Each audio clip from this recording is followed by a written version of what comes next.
Hi dear students, welcome to G scientific. अब हमारी ये यात्रा पहुंच चुकी है आइगन वेक्टर्स पे और आइगन वैल्यू पे। बहुत सारी चीज़ें आपने सीख ली है इस पूरी इंटायर यूनिट में, और जो अभी हम फिनिश करके आए हैं हमने क्या देखा था? Solution of homogeneous equations. Solution of homogeneous equation की आगे की कहानी समझ लीजिए, आइगन वेक्टर और आइगन वैल्यू है। लेकिन उससे पहले इसके बारे में यदि चर्चा करें कि गेट के पॉइंट ऑफ व्यू से कितना महत्वपूर्ण है, तो बहुत ज़्यादा महत्वपूर्ण है। अभी तक आपने भी प्रीवियस ईयर गेट क्वेश्चंस देख लिए होंगे और आपने पाया होगा कि सबसे ज़्यादा जो क्वेश्चन पूरे इंटायर मैट्रिक्स यूनिट या लीनियर अलजेब्रा यूनिट से पूछे गए हैं, तो वो पूछे गए हैं आपके आइगन वैल्यू और आइगन वेक्टर से। सो क्या ये कंक्लूड कर सकते हैं? आप सोच रहे होंगे कि सर आपने तो हर बार हर टॉपिक में यही बोला है। जी हाँ, बोला है। वो इसलिए कि सभी महत्वपूर्ण है, कुछ भी हम छोड़ नहीं सकते, लेकिन उन सब में से भी यदि सबसे ज़्यादा बड़ा या सबसे ज़्यादा प्रायोरिटी किसी को देना होगा तो वो आइगन वैल्यू और आइगन वेक्टर को देना पड़ेगा। एक बात क्लियर हो चुकी है, ठीक है। ढेर सारे क्वेश्चंस हैं यहाँ से, प्रीवियस ईयर क्वेश्चंस है। जब आप करेंगे पूरा टॉपिक पढ़ेंगे, पूरे टॉपिक में 20-25 क्वेश्चन तो हम यही लगा लेंगे, लेकिन जब आप इसे खुद से करने जाएंगे तो आप पाएंगे कि कम से कम 120-130 प्रीवियस ईयर क्वेश्चन है from this topic. So very important topic है।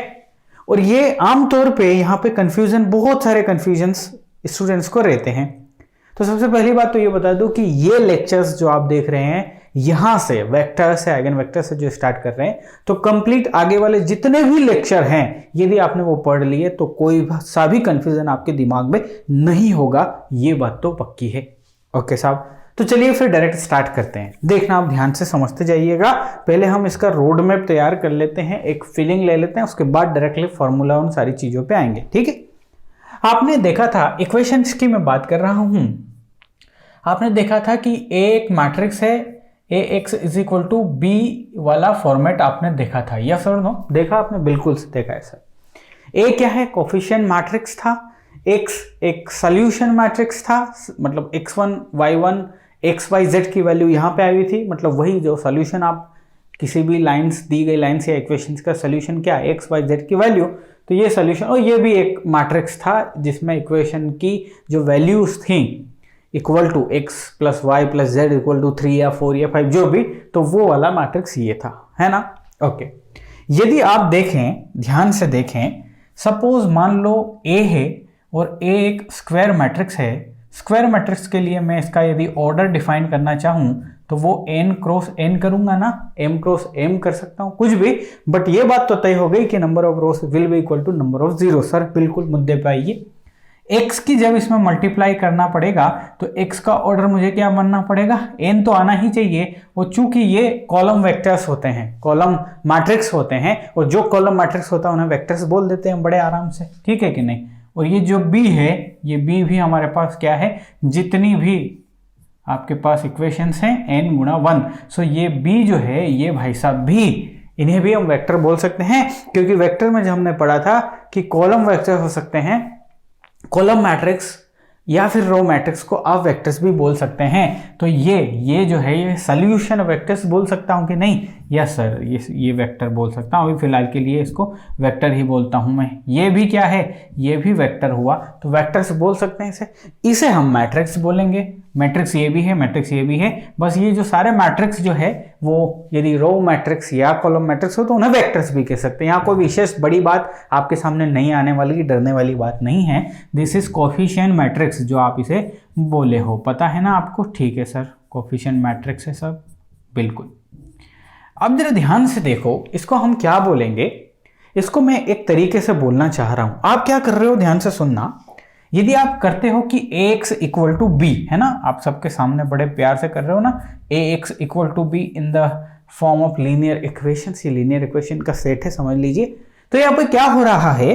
इस x में समथिंग का मल्टीप्लाई हो रहा है। इस x में किसका मल्टीप्लाई हो रहा है? इस a का। और ऐसा करने से ये ट्रांसफॉर्म हो रहा है b में। तो इसे मैं कह सकता हूं कि x is going to transform in b by the multiplication of a। बिल्कुल, इट्स लाइक ये कि आपके पास 3 था और 3 बन गया 6। तो ये कैसे? 3 को 6 में यदि ट्रांसफॉर्म करना तो क्या करना पड़ेगा जी? सर 2 का मल्टीप्लाई करना पड़ेगा। सो कैन आई से this 3 is transformed into 6 by multiplication of 2। Simple सी कहानी है। ये x भैया जो हैं इनको a से मल्टीप्लाई कर देने से ये ट्रांसफॉर्म हो चुके हैं b में। This is nothing but the transformation. ठीक है, okay, x is transformed into b by the multiplication of a। कोई दिक्कत नहीं है। अब क्या होता है, आप x में मल्टीप्लाई कर रहे हो मैट्रिक्स A का, तो आपको जो B मिल गया, B एक अनदर वेक्टर है।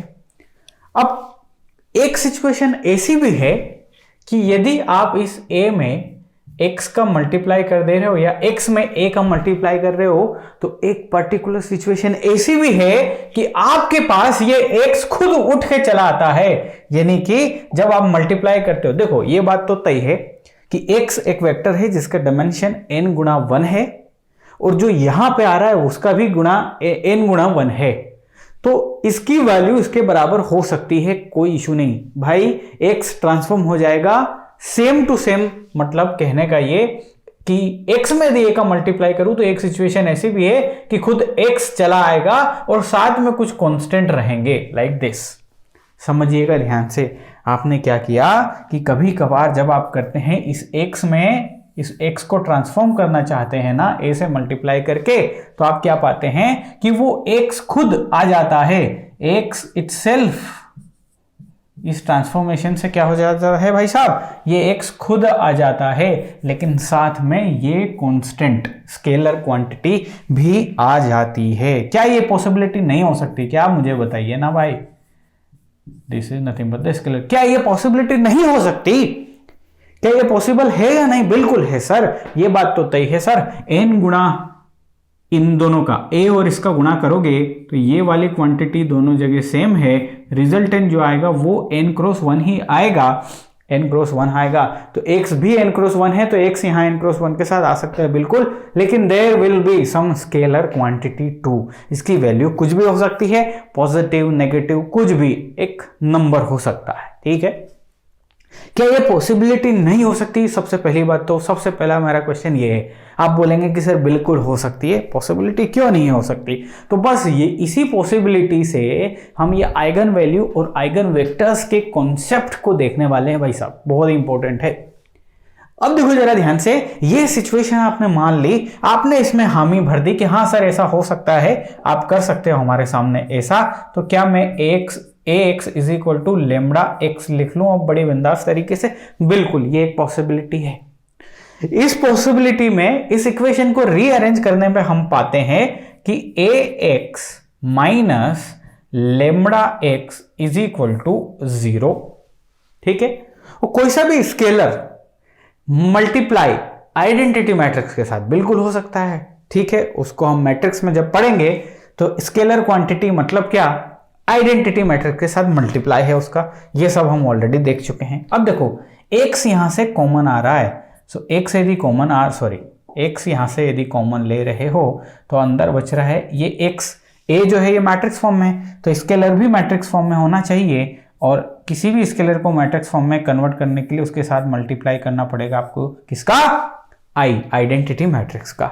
अब जरा ध्यान से देखिए, ये इक्वेशन आ गई आपके सामने, बहुत ही महत्वपूर्ण इक्वेशन है। इस इक्वेशन में ये एक पार्ट है, ये एक पार्ट है, इज इक्वल टू 0 है। तो जरा ध्यान से देखें इसको, इस वाले पार्ट को मैं एक कांस्टेंट वैल्यू कुछ भी लिख लेता हूं। Suppose let's take a b c d e f g h नहीं c ले लेते हैं, c, इसको c मान लिया, इसको x मान लिया, इज इक्वल टू 0। तो ये जो कहानी आई ये ऐसी आई कि cx is equal to 0 kind of thing आ रही है। ध्यान से देखना जरा, cx इज इक्वल टू 0। क्या समझे? अच्छा, where c is what sir? Where c is nothing but a minus lambda i। This is nothing but my c। इसको यदि ध्यान से देखोगे, ये इक्वेशन का फॉर्मेट कैसा दिख रहा है? तो आप बोलोगे ये सेट ऑफ होमोजीनियस दिख रहा है, होमोजीनियस इक्वेशन। आपने देखी कि नहीं? Set of homogeneous equation x is equal to 0 वाला फॉर्मेट था। If you remember, homogeneous equation में आपने यही देखा था ना कि x इज इक्वल टू 0। तो सेम टू सेम कहानी आपको यहां देखने को मिल रही है कि नहीं? तो ये आइगन वैल्यू और आइगन वेक्टर की पूरी कहानी किसके लिए रहेगी भाई साहब? होमोजीनियस इक्वेशन के लिए। क्या किया मैंने? सर ऐसा होता है, मुझे पता है, ट्रांसफॉर्मेशन मुझे समझ में आया, एक कंडीशन में लेके चला x is equal to lambda x। क्या ये हो सकता है? सर बिल्कुल हो सकता है। इसे हो सकने पे पूरा कॉन्सेप्ट डिपेंड है। यदि मैं ऐसा करता हूं तो रीअरेंज करके जब चीजें के मैं यहां पे इसको लिखता हूं तो ये एक होमोजीनियस सेट ऑफ इक्वेशन की तरह से मुझे दिखाई देता है। ठीक है, ठीक है, ओके। अब क्या होता है राजा जानी? और वो ये होता है कि अब हम इसके सॉल्यूशंस की बात कर सकते हैं। अग्री करते हो मुझसे? होमोजीनियस इक्वेशन के सॉल्यूशन को आप अब निकाल सकते हो, बिल्कुल निकाल सकते हैं। जब आप इस इक्वेशन के सॉल्यूशन की बात करोगे तो होमोजीनियस इक्वेशन के दो ही सॉल्यूशन पॉसिबल है, या तो वो ट्रिवियल सॉल्यूशन हो सकता है, अग्री करते हो मुझसे? या तो ट्रिवियल हो सकता है या फिर नॉन ट्रिवियल हो सकता है ना? और थोड़ा सा रिकॉल करवा देता हूं मैं। ट्रिवियल सॉल्यूशन मतलब सारे वेरिएबल्स जीरो आ रहे थे तो इसे ही हम जीरो सॉल्यूशन बोलते हैं, यस और नो, और इसे ही हम नॉन जीरो सॉल्यूशन बोलते हैं। समझ में आता है इतनी बात? ठीक है। कब ये पॉसिबल था? ये कंडीशन कब पॉसिबल थी नॉन ट्रिवियल सॉल्यूशन वाली? सर ये कंडीशन तब पॉसिबल थी जब आपका जैसे यहां पे c है ना, वो c डिटर्मिनेंट जब निकालोगे तो नॉट इक्वल टू जीरो होना चाहिए। और ये कंडीशन कब पॉसिबल है? When this c is equal to determinant of c is equal to zero. इतना बात समझ में आता है? कोई मैंने नई बात, अभी तक मैं आइगन वेक्टर आइगन वैल्यूज पे आया ही नहीं हूं। ठीक है, ओके। अब इस कॉन्सेप्ट को पैदा करते हैं, आइगन वैल्यू आइगन वेक्टर के कॉन्सेप्ट पे आप सीधा आते हैं। ये कॉन्सेप्ट ये कहता है कि Cx is equal to zero is the कहानी। ये एक होमोजीनियस इक्वेशन बन गई जिसके ट्रिवियल सॉल्यूशन हो सकते हैं, नॉन ट्रिवियल सॉल्यूशन हो सकते हैं। अब I am not interested in to this, मुझे ट्रिवियल सॉल्यूशन से मतलब नहीं है, मुझे इस इक्वेशन के सिर्फ और सिर्फ नॉन ट्रिवियल से मतलब रखना है। समझ गए मेरी बात को? सिर्फ और सिर्फ नॉन ट्रिवियल सॉल्यूशंस मतलब नॉन जीरो सॉल्यूशंस की मुझे बात करनी है। क्या मैं बोल रहा हूं? अरे इस इक्वेशन के दो सॉल्यूशन पॉसिबल है, ट्रिवियल नॉन ट्रिवियल। मुझे ट्रिवियल से मतलब ही नहीं, बिकॉज ट्रिवियल से क्या करूंगा? ट्रिवियल का मतलब सब कुछ जीरो, मुझे जीरो से मतलब ही नहीं है। मैं ये जो इक्वेशन आपके सामने ले रहा हूं इसे नॉन ट्रिवियल सॉल्यूशन के अंदर कुछ ना कुछ करना चाहता हूं, और यदि मैं इसे नॉन ट्रिवियल सॉल्यूशन के अंदर देखना चाहता हूं तो उसके लिए फॉरमोस्ट कंडीशन ये है कि determinant of this c is equal to zero.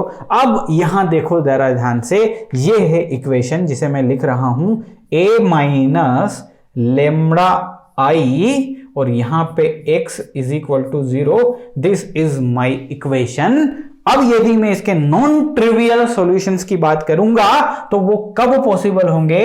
जब a माइनस लेमड़ा आई का डिटर्मिनेंट जीरो के बराबर आ जाए। क्या समझे? जीरो के बराबर आ जाए तो ये इक्वेशन बनी। जब आप डिटर्मिनेंट a माइनस लेमड़ा आई को खोलोगे इज इक्वल टू जीरो तो ये एक इक्वेशन बन गई। इस इक्वेशन में लेमड़ा की वैल्यू ही अननोन रहेगी, बिकॉज a एक मैट्रिक्स है जिसमें सारे नंबर्स हैं, आइडेंटिटी मैट्रिक्स में भी सारे नंबर्स है, लेमड़ा ही अननोन क्वांटिटी, लेमड़ा के फॉर्म में इक्वेशन बन जाएगी ना। तो जब लेमड़ा की वो वैल्यूज निकालोगे उसे हम बोलेंगे आइगन वैल्यूज। क्या समझ में आया? नहीं समझ में आया सर? ओके, अगले पेज पे आ जाओ। जगह खत्म हो गई ना, अगले पेज से सुनाने की कोशिश करता हूं। आप यहां तक आ गए क्या? a minus lambda I is equal to zero, यहां तक आ गए ना आप? बिल्कुल। x भी है सर साथ में, पूरी इक्वेशन लिख दे रहा हूं मैं, बिल्कुल लिख दो। So x is also here and this is the कहानी। ये हमने कंडीशन मानी थी, एक कंडीशन पॉसिबल है ax is equal to lambda x, वहां से ये इक्वेशन आ गई। ये एक होमोजीनियस इक्वेशन है। यहां से इस इक्वेशन से हम क्या ले रहे हैं जी? इस इक्वेशन से हम ये लेके चल रहे हैं कि यदि a माइनस लेमड़ा आई का determinant is equal to zero कर दूं तो यहां से इसके इक्वेशन को सोल्व करने से लेमड़ा की कुछ वैल्यूज मिलेंगी। लेट्स टेक लेमड़ा 1, लेमड़ा 2, यदि इसका ऑर्डर n है तो n वैल्यूज मिलेगी। इन्हीं वैल्यूज को मैं कैरेक्टरिस्टिक वैल्यूज या आइगन वैल्यूज बोलता हूं। These are nothing but the eigen values लिख लेते हैं पहले। ठीक, आइगन वैल्यूज को ही कैरेक्टरिस्टिक्स वैल्यू बोलते हैं, इन्हीं को प्रॉपर वैल्यूज भी बोलते हैं भाई साहब, और इन्हीं को लेटेंट वैल्यू कह के भी संबोधित किया जा सकता है, लेटेंट वैल्यूज। ओके सर, बिल्कुल सब समझ में आ गया, ध्यान से सुनते जाइए। जब आप इसको यानी कि सिर्फ आप लिखते हो a माइनस लेमड़ा आई, इसको यदि एक्सपांड करते हो, अभी जीरो का इक्वल नहीं कर रहे हो आप, सिर्फ और सिर्फ इसको यदि एक्सपांड करोगे तो एक इक्वेशन आएगी, पॉलिनोमियल बोलेंगे, कैरेक्टरिस्टिक्स पॉलिनोमियल बोलेंगे उसको।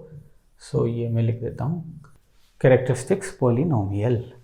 जब आप इस इक्वेशन को जीरो से इक्वेट कर दोगे, तो जब भी जीरो से इक्वेट कर दोगे तो ये बन जाती है कैरेक्टरिस्टिक इक्वेशन। वो कैरेक्टरिस्टिक इक्वेशन जब भी सोल्व करोगे तो क्या आएगा हमारे पास, लेमड़ा 1 लेमड़ा 2, यदि इसका ऑर्डर n है तो लेमड़ा n, इसे ही हम कैरेक्टरिस्टिक्स, इस इक्वेशन के जो रूट्स हैं, रूट्स भी बोल सकते हैं, कैरेक्टरिस्टिक्स रूट्स भी बोल सकते हैं। तो ये लिख लो आप, कैरेक्टरिस्टिक्स रूट्स। तो eigen value, eigen vector, sorry eigen value, characteristics value, characteristic roots, proper values, latent value, सभी एक ही कहानी के नाम हो गए।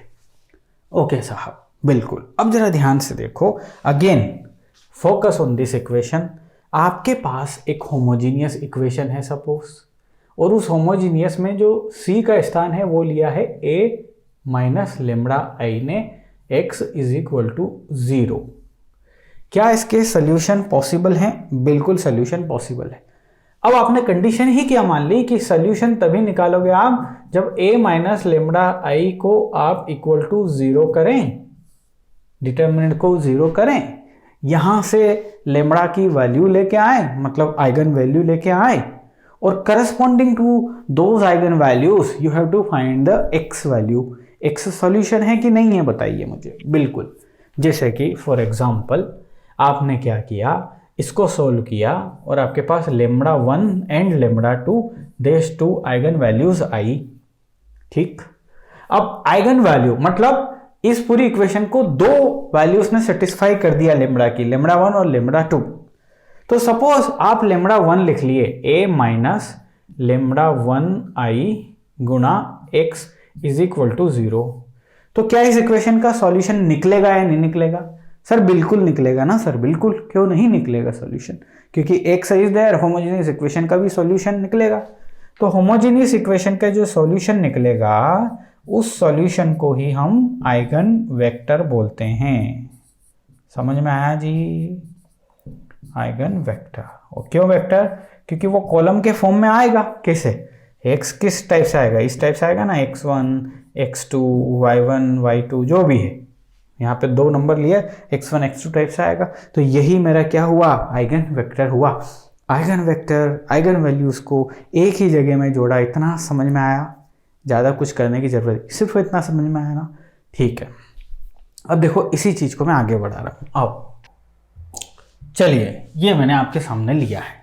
अब जो भी कॉन्सेप्ट आपने सीखा ना उसको यहाँ पे हम सम अप कर देंगे, सब कुछ आपको समझ में आ जाएगा। स्टेप बाय स्टेप सारी चीज़ें समझाऊंगा। लिखा है कि आइगन वैल्यूज ऑफ ए, एक मैट्रिक्स हुआ, इसकी आइगन वैल्यूज हमसे पूछी जा रही है। आर, eigen values and eigen vectors दोनों चीज़ें हम फाइंड करते हैं। Eigen values and eigen vectors.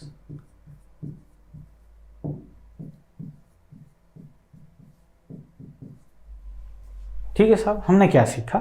हमारी स्टेप, यहाँ पे हम स्टेप भी तैयार कर लेते हैं इस क्वेश्चन में, तो आप स्टेप्स भी लिख लीजिएगा। स्टेप्स क्या? Steps to find out the eigen value and eigen vector.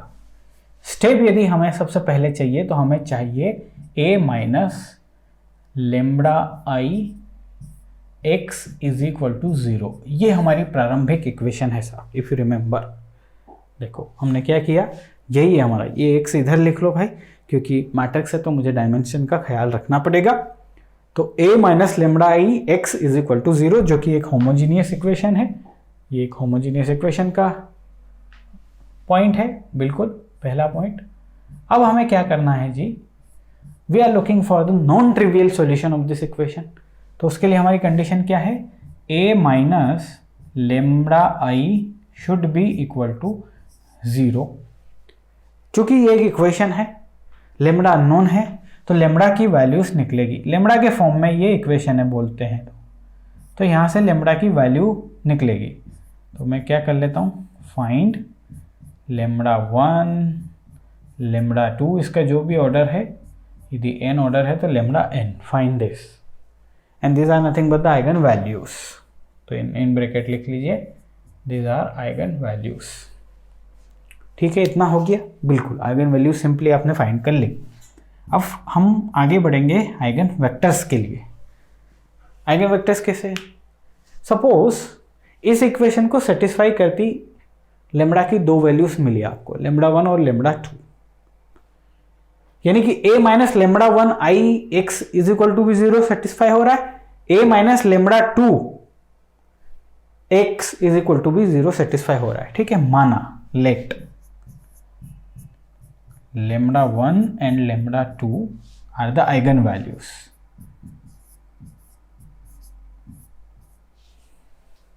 हाँ, मान लिया मैंने। अब हम आइगन वेक्टर, वेक्टर मतलब सॉल्यूशन की बात कर रहे हैं।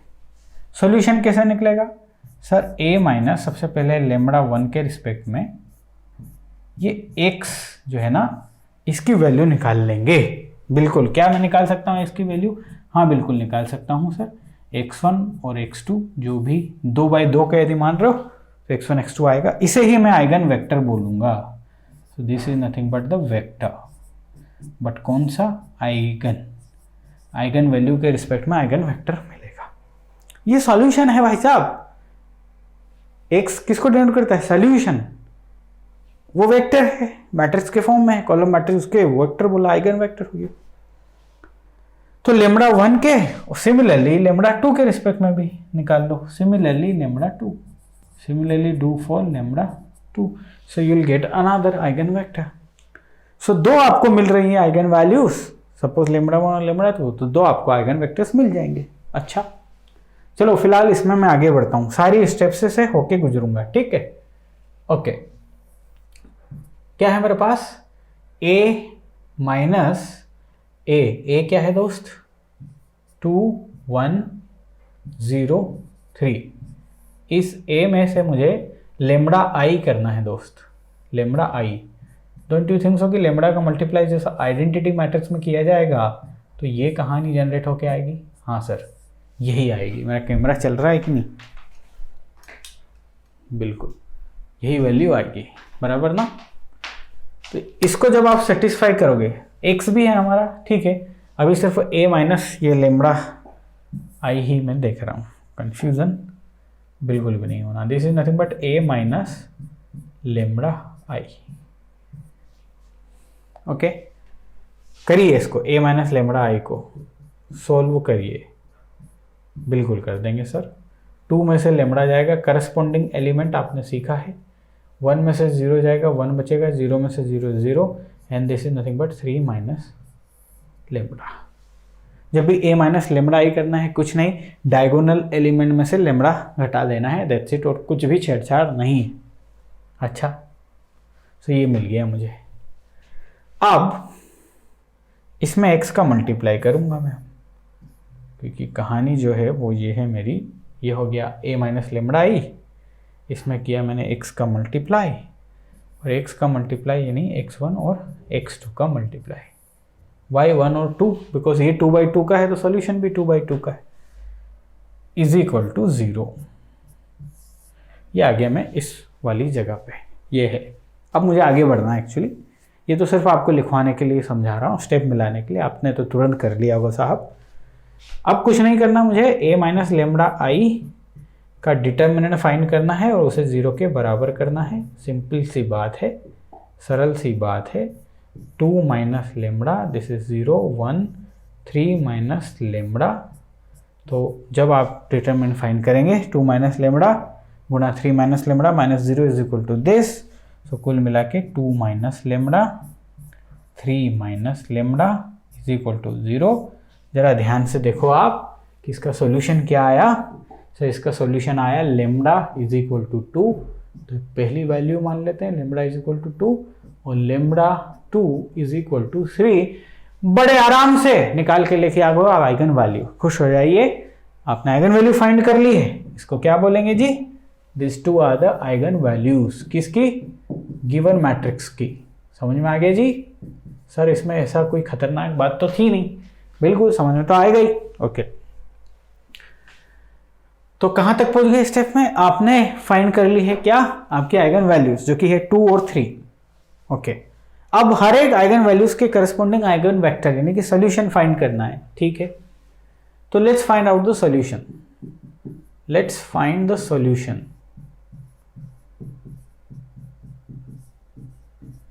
Let's find the solutions.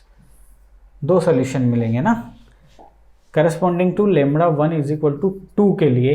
सबसे पहले फाइंड करते हैं, इक्वेशन 1 में रखिए सब कुछ, a minus lambda I. Okay, lambda की जगह आप 2 रख दीजिए बस, कुल मिला के ये इक्वेशन मान लीजिए, this is the benchmark equation 1। Lambda की जगह 2 रख दीजिए, तो आप पाएंगे 2 minus 2 is nothing but 0, 1 as it is, ये 1 as it is, 3 minus lambda यानी कि 3 माइनस 2, तो ये हो जाएगा 1। आपके पास x की वैल्यू है x1 और x2, और यहाँ है आपके पास 0 0। बताइए इसमें कोई परेशानी है क्या, होमोजीनियस इक्वेशन बन गई। होमोजीनियस इक्वेशन का सॉल्यूशन तो आपने सीखा है, पढ़ा है और ढेर सारे क्वेश्चंस किए हैं। क्या आप इसका सॉल्यूशन नहीं कर पाएंगे, बिंदास कर लेंगे सर, तो करो ना।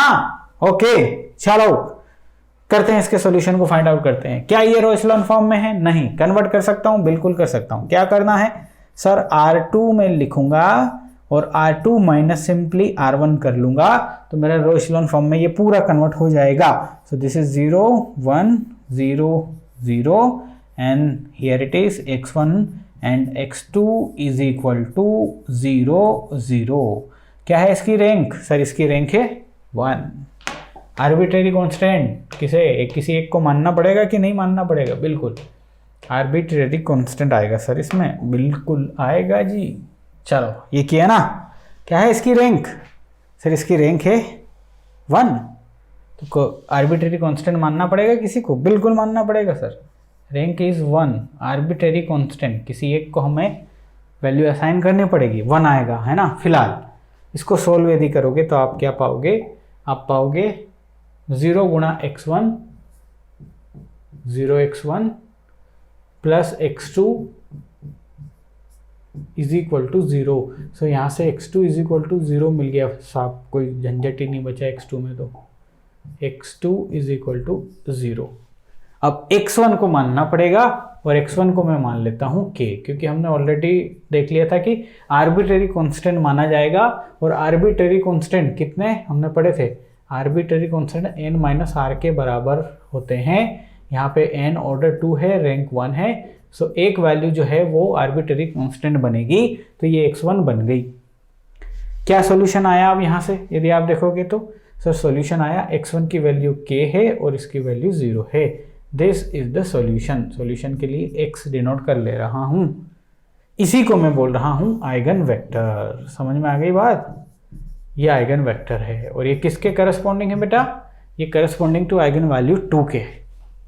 ठीक, अब यहां से चाहूं तो इस k को बाहर भी लिख सकता हूं और ये 1 0 लिख सकता हूं। 1 0 भी इसका आइगन वेक्टर हो सकता है। अरे k की वैल्यू आप कुछ भी पुट कीजिए, एनी नंबर, k की value any positive negative number जो भी है सब चलेगा, आप डाल सकते हैं। तो इसका जो वेक्टर आया वो क्या आया, 1 0 2 0 3 0 5 0, कुछ भी आ सकता है। ठीक है, समझ गए। लेकिन ऐसा मत लिखना 2 2 1 1, नो, ये 1 0 आना चाहिए। अब 1 की जगह k का मल्टीप्लाई करके कुछ भी लिख लो। So this is nothing but one of the eigen vectors. पहला आइगन वेक्टर आ गया, पहला सॉल्यूशन विद रिस्पेक्ट टू 2। समझ में आ गई बात। ओके, इसे ही आइगन वेक्टर बोला। अब सेम टू सेम कहानी मैं किसके लिए करूंगा, आइगन वैल्यू 3 के लिए। 2 और 3 आया ना मेरा, यस 2 और 3। अब 3 के लिए करते हैं। ठीक है जी, now let's find the solution for 3। A minus lambda किया हमने, तो 2 माइनस लेमडा था ना, 2 माइनस 3 हो जाएगा -1, ये 1 था शायद, ये 0 और ये 0, यहाँ आ गया x1 x2 is equal to 0 and 0। Okay, ये आया ना, चेक कर लेने दो।